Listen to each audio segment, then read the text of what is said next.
Dalo sudo kendo medo mana ringo mapiyo ahinya. Nyalo penjore ni nang'o mosebedo katimore thuolo mar higa achiel. Kado bed nyathi manonyuol higa achiel mokalo, sani de koro entiere kama chalo nade. Sani de lokruok mopogore opogore osebedo e ngimane. To koro sani ok en kata higa achiel, en higa achiel kod dweche ariyo, mano kochopo tarik 13 dwe ni mar 11 dibedo kanyo ka jatend piny Kenya William Ruto osetieko higa achiel kod dweche ariyo e apis mare. E thuolo mar higa achiel kod dweche ariyo gi osetiyo machalo nade? Kuom wacho adier, penjo awaketo e mbui, duoko biro mopogore opogore.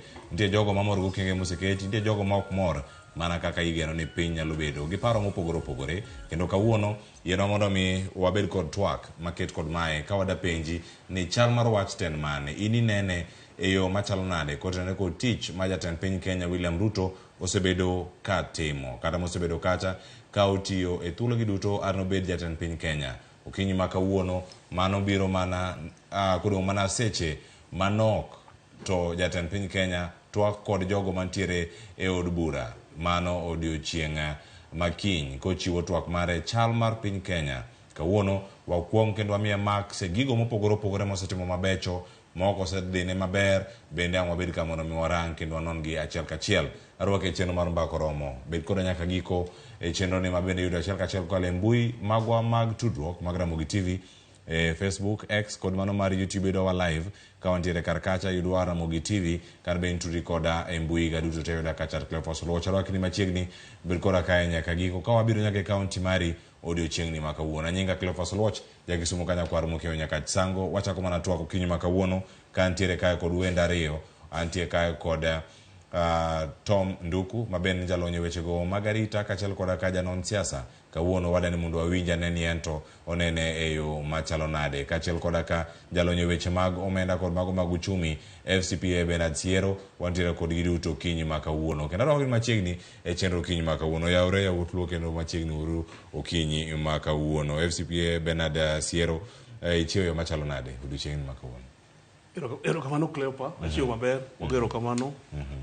Ruto kuom jing makawuono ni mondo wang'e ne twak makawuono ni. Ero kamano ahinya, gero ni kawuono wadhi bedo kod twak kendo wadhi bedo gi thuolo mar rango gik mopogore opogore mantiere kar kae. Tom Nduku, ndalo mathoth oyo ne wan ka mana kinde mokalo. Intie yo machalo nade ka unichiew nade machiegni chen? Na wachiew maber. Aneno ka koth chwe. Ero kamano ahinya. Wachacha kawuono ka warango kiny jatend piny Kenya chiwo twak mare e chal mar piny Kenya. Chal mar piny Kenya chalo nade kodi ka irange higa achiel gi dweche ariyo ma koro osebedo e telo. Osedhi yo machalo max marom nade to nang'o e sectors mage? Yen jatend Kenya to en ng'ama jaweche mang'eny. Kendo ibro nwang' kobro wacho nwa gik mang'eny. To gima omise nitie gik momako japiny manene in place. Ing'en gima rach sirkal masani. Nene nodwa shift. Odwa wo kama nene sirkal osebetie.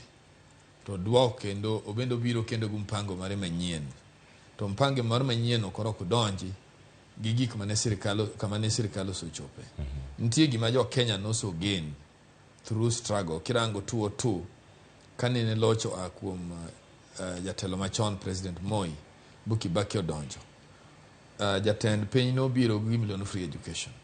Kano biro free education ne gibiro gi infrastructure malos ndechni and ineno ka ndechni no ya all over through ministry mar public works mane Jakom Raila Amolo Odinga no tele.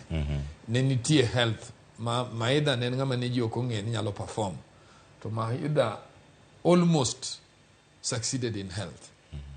To kirango nitie gik mane waso achieve. Man gima nyalo kwayo en ni parliament wa imedo bedo parliament ma week. Nikech gimo kaka free education ok en gima sani kendo wachako debate president mora mora. En gima nyaka bedi nikech even in our foundation mar independence ne wawacho ni waboro gore gik mokadek. Mani chieth, chiemo to kod somo. Mago gik moko wadwa compromise gi anybody. Obed ne ni katiba obed no onge katiba. En gima president moso donjo nyaka fulfill. Koro kineno gik ma president osebedo katimo to mage core values ma bende nyalo miyo piny dongi. Kech economy mwa weni onyana beti ka josomo. Economy mwa weni onyana improve ka agriculture infrastructure is working.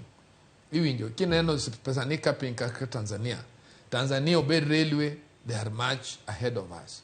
Obed ndara ma connected to other countries, they are much ahead of us. Ngecheni trade margi is now going to increase.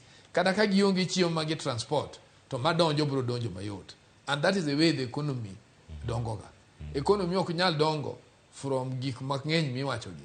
Nikech ok ne ka gine gibiro kuchako sirkal okunya biro to gore gik moket in place. Nikech ne nitie gimomiyo subsidies no keti. Nyaka be ne nitie some areas manowa era that now needed support mondo raia ke Kenya ahinya to raia oduo kamoro. Koro ing'eno kata taxes. Oneno ka nodonjo nikech ne ni sirkal kacha. None obeno gimokuongo reduce and taxes. Tinwa ka item achiel nyalo bedo taxes abich. Iwinjo ok inyal dhi woko tinyiew simba ng'wen tidwa no chaji airport. Really wajo madondore. Kama waso chope wagambo. Wajo madondore. That is the way I can describe it. Yeah. Yes. Madondro.